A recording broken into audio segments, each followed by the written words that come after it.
On a mysterious island, a woman wakes up alone with no memory of how she got there or what her name is. She can't tell where she is, and there's a shell in her hand.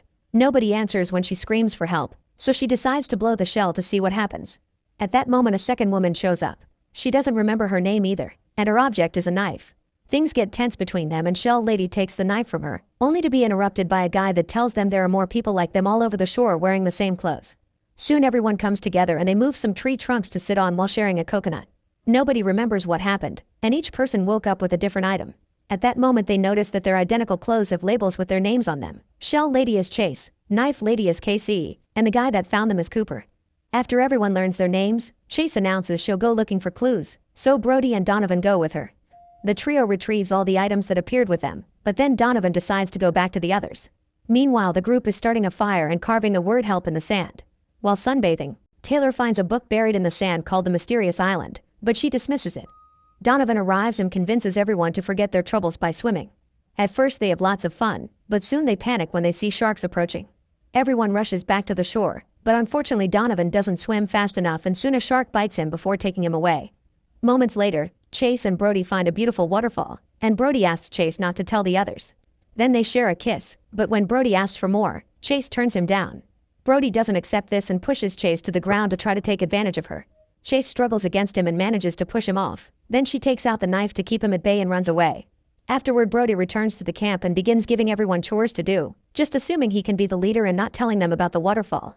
Soon Chase comes back too and immediately starts beating Brody up until the others pull her back. Then Chase tells the group about the waterfall and Brody's attack, but he calls her a liar and the others don't know who to believe. That night, Chase dreams of being in a room with a gun while blood flows on the floor. In the morning, she's the first one to wake up, so she grabs an axe and a shell and goes on a walk. Suddenly she finds Donovan washed up on the shore, alive but with a bitten leg, so Chase blows the shell to call the others. Working together, they manage to move Donovan back to the camp. Afterward the group has a meeting to discuss their options. Brody thinks they should move somewhere safer, but Cooper thinks they should stay on the shore in case a boat passes by. Chase interrupts to say they should get out, mentioning she saw Mason and Hayden behaving weirdly earlier. The duo explains they counted the steps between the spots each of them showed up at, and it was always exactly 39. By using the same number to explore the area, they find a sign that says find your way back. Chase thinks the sign is a clue, but everyone else thinks it's just a sign and ignores it. Frustrated, Chase throws the shell against a rock, causing it to break. Now the shell reveals a barcode with the words property of Island and a blinking device that fell out of it. Not noticing this, Chase takes a nap, and when she wakes up, she sees an inflatable raft on the sea. She takes off her shoes before getting into the water, and accidentally steps on a piece of glass.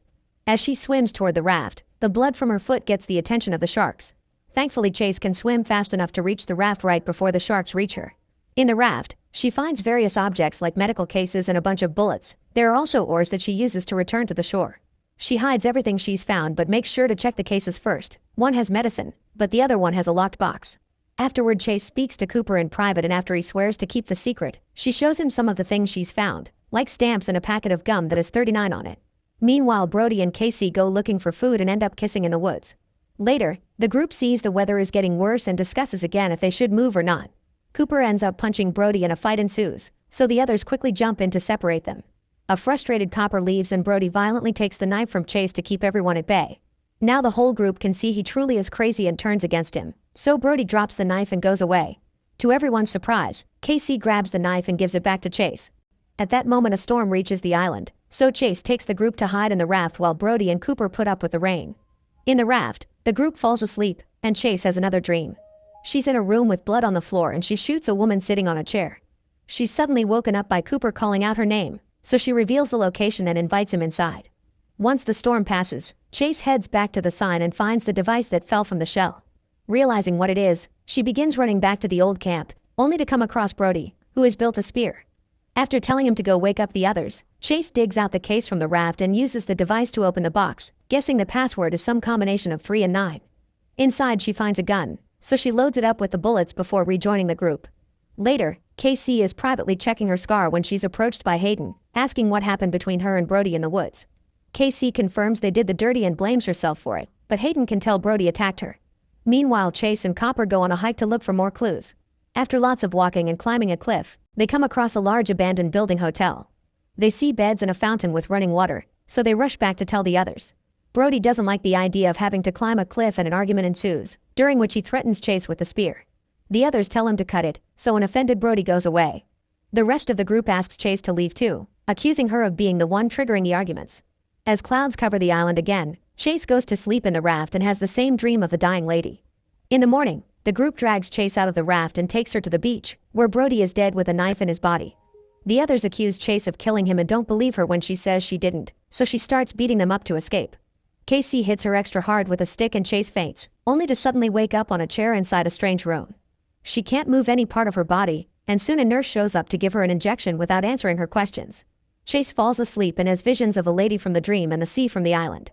When she wakes up, a doctor is checking on her. He promises she'll get answers soon and uses a device to allow her body to move again. It's explained that a magnetic force field was keeping her in place, which is required to keep the prison population under wraps. Chase doesn't understand what he means by prison, but the doctor goes away and leaves her in the locked room. Soon a bunch of armed guards arrive and take her to see Warden Wells, who casually mentions Chase as military training. Wells confirms this is a prison, and the island is just a simulation they put the prisoners through as part of an experiment to see how criminals would act if they were given a second chance. Chase is the first one to have ever woken up on her own, but she'll be sent back soon. Later, the nurse comes with 2 guards to connect Chase back to the simulation. Unwilling to return, Chase fights the guards off, knocking out one of them and connecting the other one to the chair using the force field. Then she takes the nurse hostage, only to throw her at the upcoming guards so she can run away. An alarm rings in the building as Chase beats down a few more guards, then climbs down a pillar to reach the outside. Unfortunately, she's soon surrounded by guards and they quickly knock her out. Afterward, Chase is taken to a cell where the door is a force field, and the magnetic force keeps her against the wall. Eventually, Chase falls asleep and dreams of the lady in the chair again. When she wakes up, the wall finally releases her and the guards take her to see Wells, who has prepared a meeting with the scientists that created the simulation. They explain the point of the experiment is to test nature versus nurture. They delete everyone's memories to check if changing a person's circumstances would also change their morals. They have no idea how Chase managed to wake up, and they begin discussing whether they should send her back or not. Tired of this, Wells takes Chase outside for lunch. He greatly dislikes the scientists and the simulation, but he puts up with them so the government will send them money. He also confirms that if someone dies in the simulation, they die in the real world. When she asks about Brody, Wells tells her he was an awful person and his crimes were abuse and murder, so he's happy he's dead. Moments later, the scientists announce that they'll send Chase back to the island. She immediately protests and grabs her chair to fight, but the guards quickly capture her and take her away. Then Chase is tied up outside by the neck, so she slaps Wells and tries to move, but the noose keeps her in place and Wells announces a punishment. The guards come to attack her and at first Chase manages to defend herself, but there are too many of them and eventually she gets defeated. Afterward, Chase is secretly visited by Dr. Wiss, one of the simulation scientists. She tells her to stay on her path and not to be Wells' puppet because she suspects he's tampering with the results of the tests. When she's about to say more, she's interrupted by the nurse and the guards, who take Chase away in a truck. During the trip, the guard punches her, so she fights him off and jumps out of the truck to escape. Chase sneaks around in the tall grass while avoiding the searching lights and eventually finds a building with a guard outside. She waits for the guy to leave with a scientist and gets inside, where she finds an advanced control center and has to knock out another guard. Then she steals a white coat and moves around with her head down until she discovers the disturbing main room. All the other criminals from the island are floating in tanks while wearing strange suits. Suddenly she's surrounded by Wells and his men, who hold her down as the nurse gives her an injection. An unconscious Chase is put back in her tank and reconnected to the simulation. In seconds, Chase wakes up on the beach again with her hands tied up while the group discusses what to do with her regarding Brody's murder. She remembers everything about the prison and tells the others, but no one believes her and they refuse to untie her. However, Chase's words cause Hayden to have a vision of her in a car with a guy, who she kisses before stabbing him multiple times. Then she crosses him off a kill list. Afterward, Chase tries running away, so the group goes after her and tackles her to the ground. While they're struggling on the sand, they're suddenly interrupted by 2 new people called Bonnie and Clyde. The more Clyde speaks, the more he sounds like Wells, so Chase thinks the Warren sent them to manipulate them. When nobody listens to her warnings, she makes an observation. The duo doesn't seem bothered by the body on the beach. Now exposed, Bonnie and Clyde threaten everyone with their weapons and make them drop anything they can use to defend themselves. Then they ask about the boxes from the raft, revealing they know about the gun. While Clyde argues with Chase, he suddenly stabs Hayden in the stomach, explaining she was killed Brody for what he did to Casey. That's why she was arrested. She killed a bunch of abusers as some kind of vigilante. Clyde confirms the prison is real and they all signed waivers to agree to the rules, which include getting killed if they did any killing. He and Bonnie only appear when the rules must be enforced. They also reveal that the memory wipes have been reversed, so soon everyone's mind will be flooded with images. Then Clyde frees Chase and tells her to leave. She rushes to find the boxes she hid and retrieves the gun, which makes her have the vision of her shooting the lady, and she thinks that must have been her crime. Afterward, Chase takes the medicine box to the group and leaves with the gun. Bonnie and Clyde scold the group for spending the past few days doing nothing and tell them there's a village on the other side of the island, so they should head there. After reminding them they'll always be watching them and that leaving the island is forbidden, Bonnie and Clyde go away. The group buries Hayden and Brody and discusses what to do. Casey, Cooper, and Moses decide to look for the village, but the others prefer to stay at their camp. A few hours later, the trio finds a bunch of huts while Bonnie and Clyde smile from afar as they say let the games begin. Soon the prisoners start receiving their memories back. Mason sees himself shooting people at a mall with blood on his face. Casey is in her car having a mental breakdown near the sea while a storm rages outside, and Blair sees herself as a nurse in a hospital telling the doctor that the patient filed a do not resuscitate. The doctor didn't have such a note on the patient's file, so he couldn't help the patients that were in pain because they weren't in a euthanasia state. Refusing to let her patients suffer, Blair tampered with the patient's IVs, killing lots of people before she was caught. At that moment, Blair sees Taylor dragging the raft into the water to try to escape, so she rushes to stop her as she reminds her of Bonnie and Clyde's warnings. Taylor just pushes her away and keeps going, so Blair runs to tell the others. Unfortunately, they arrive too late and Taylor escapes in the raft. At the same time, Moses is getting his memories back too. He used to be a rebel, and with the help of a friend, he put a bomb inside an empty building as an act of protest. However, they were wrong and the building did have people in it, which ended up dead. Moses and his friend were both arrested for murder. Casey also continues to see her memories. She was married to Rick and they had 2 kids together, but Rick was physically and verbally abusive towards her. Since Rick wouldn't get a job, Casey worked at a bar where she met Jordan, who she fell in love with. They started to see each other in secret very often, but one day Casey was disappointed to discover Jordan left town. Later she asked Rick for a divorce, mentioning the affair and letting him know that any man was better than him. Furious, Rick pushed her head into the sink, keeping her underwater for a few seconds before aggressively announcing she wouldn't see her sons again. This caused her to have a mental breakdown, during which she sedated her sons and put them in the back of the car before driving into the sea. The kids died, but she managed to get out, so she went home and self-deleted in front of Rick, who quickly saved her. On the beach, Casey has a breakdown as she remembers her dead sons and starts seeing hallucinations of her kids in the car, so Moses tries his best to comfort her and shares his own story. Then they agree that to survive, they'll have to find Chase. As they walk, Casey is too afraid of going near the water because of her traumatic memories, so Moses provides her comfort to help her enjoy swimming again. While Donovan chats with Blair and jokingly asks her to marry him, he also goes through his memories. He used to work in an office and was obsessed with a coworker who kept turning him down. Eventually she told HR about his harassment, so one afternoon she cornered her in the bathroom and killed her while blaming her for leading him on. Blair and Donovan's conversation is interrupted by a sudden shot. It's Mason, who has found a flare gun and says he was just testing it. In the woods, Cooper is searching the area and suddenly overhears Bonnie and Clyde talking. Apparently they're planning to do something against the rules and mention some kind of boss. Meanwhile, Chase makes it back to the abandoned hotel, and in a room, she finds the lady from her visions, whose face is quite damaged. The lady suddenly appears by Chase's side and grabs her by the neck, telling her she's killed her own mother. As the lady laughs, Chase reminds herself this isn't real and her mother disappears. Then Chase approaches a chair and finds a key for room 39, so she heads there and begins searching every nook and cranny. Behind a painting she finds an envelope full of photos and a title for a house that she suddenly gets a vision of. The photos are of her and her mother, the house, and to her shock, one of her hugging Cooper. At that moment she hears a noise outside and bumps into Cooper, so she uses the chance to show him the pictures. Then they both admit that they remember being happy as a couple. In the meantime, Taylor shipwrecks and gets hurt, but at least she reaches another island. As the raft floats away, Taylor searches the area and finds a skull that has the property of Island text. At that moment she's hit by her memories. It turns out she and her boyfriend tried to rob a bank. Afterward she eats some fruit and takes a nap. When she wakes up, she finds her hand wrapped in bandages and a bowl next to a plank that says chicken soup, so she drinks it all. Minutes later, she's found by Bonnie and Clyde, who congratulate her for finding a place called Two Land but explain they're here because she broke the rules. Taylor explains she didn't mean to kill anyone and it was an accident during the robbery, blaming her boyfriend for the deaths. The duo then reveals that the island only has one resident who happens to be a cannibal, and the soup she ate was made with her own fingers. In the evening, Casey wakes up to see her son burning the abandoned village. She approaches the boy to stop him, telling him how much she loves him. However, the son is just a hallucination, and Moses has to pull Casey away from the flames, which are very real. Nearby, Bonnie and Clyde happily watch the fire they started. Back to Chase, she has a vision of her childhood. When she was a kid, she was bothered a lot by her classmates, but her mother was never sympathetic. She would yell at Chase and demand her to solve her problems because she didn't want a weakling as a daughter. From that on, Chase started to take fighting classes, but her mother disapproved of that too because it wasn't very feminine. In fact, the mother told her not to come home for the holidays if she didn't give up the fighting, so instead Chase joined the Marines. Cooper also has a short vision and sees himself at war, surrounded by bodies. When he sees Chase with the gun in her hand, the rest of the memory comes to him. The two of them met when they joined the Marines and fought together during a war. During a mission, Cooper was hit by an explosion and was seriously damaged, so a helicopter took him away. Chase also remembers this, and they realize the house from the pictures is the ranch they moved to after the war.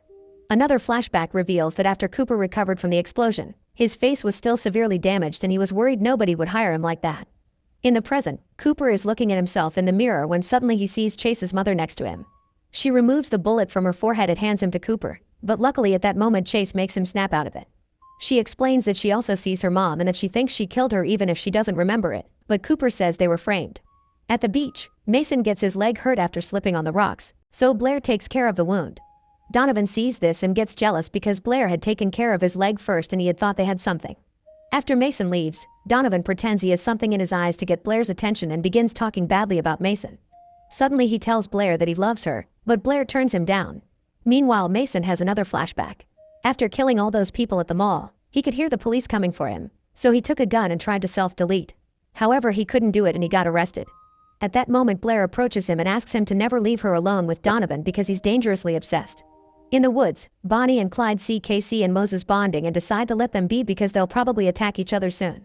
Clyde opens a screen on his arm to search for different victims, revealing he has access to all the cameras on the island as people in the control room do.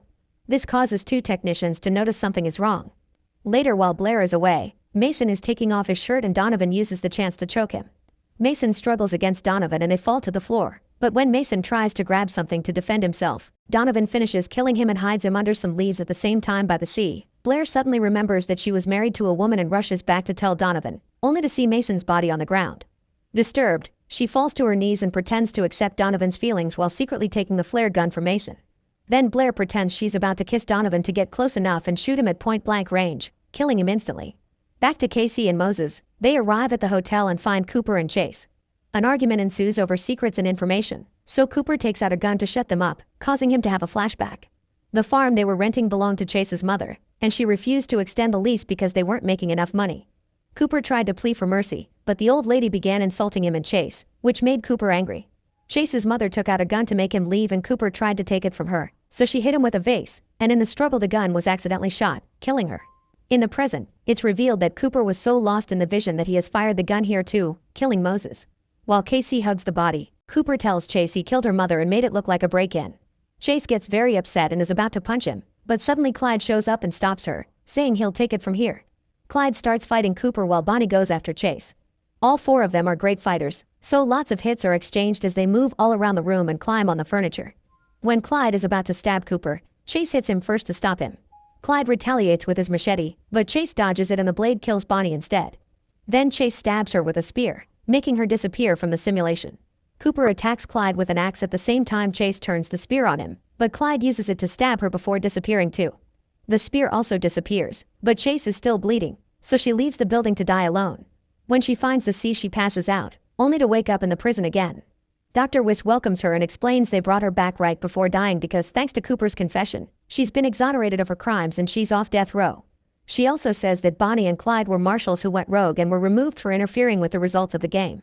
While the doctors check on Chase's health, Wells tries to visit her, but Wiss stops him and implies he'll be investigated for his involvement in the marshals' misbehavior. Furious, Wells finds the nurse and convinces her to be on his side because otherwise she'll go down with him. When Chase is taken to see a psychiatrist, she learns that the names on the prisoners' shirt labels had been their surnames, and her actual first name is Gabriella. The doctor reveals that all the prisoners went into the simulation voluntarily because it would get them out of death row and they signed non-disclosure agreements. This was mandated by the government, saying the experiment should only be done on those truly irredeemable, which in Texas is a low bar. To this day, nobody has reached redemption in the game to win it. After a few more tests, Chase is taken to see Wells, who reveals all her mother's money went to a hospital so she has nothing to go back to. He also admits he did try to sabotage the program because the other prisoners are awful people who don't deserve a second chance or to get tax money wasted on them. Then he offers her a deal. If she doesn't tell the scientists about his plans, he'll take Cooper out of the simulation so she can have her revenge. Chase immediately accepts. Meanwhile, the scientists tell Bonnie and Clyde that they'll go to jail for their actions, but their sentence may be smaller if they were under someone's orders. However, the duo is too scared of Wells and doesn't mention his name. Afterward, Chase has to meet with the scientists one last time before she's released to tell them about her experience. They ask her about the gun she found because they didn't put it in the code, yet Chase doesn't mention Wells' name either. Then the scientists explain that 39 is the number of steps from the end of the cell block to the electric chair. Chase finds this very sadistic and points out there's no way all this money is being spent to rehabilitate criminals, so she suspects they have a secret profitable reason. Wells agrees and an argument ensues, but at that moment he gets a call from the governor, so the meeting must be paused. A guard takes Chase back to the lab while explaining she has to wait for her paperwork to leave. Suddenly Wells appears with the nurse, who captures Chase with a force field and is about to kill her with an injection. Luckily Wish shows up and orders the guards to stop him, but as Wells is escorted out, he tells Chase she still doesn't know everything. Later the scientists judge Wells, revealing he was the one to put the cannibal on the island too and that the nurse has betrayed him. An offended Wells starts screaming and again tells Chase that they're hiding something from her, so the guards take him away. Afterward Chase finally gets ready to leave and she's approached by Wiss, who finally confesses the last secret as she gives Chase an injection. Suddenly Chase's face changes, revealing she's actually quite old. She's been in prison for 25 years, but when the prisoners enter the simulation, their avatar appears at the age they committed the crime. The illusion is only in the prisoners' minds, everyone else has always seen her as an older woman. Chase realizes Cooper must be old too and demands to see him, but Wiss says it's not possible because he's still on the island.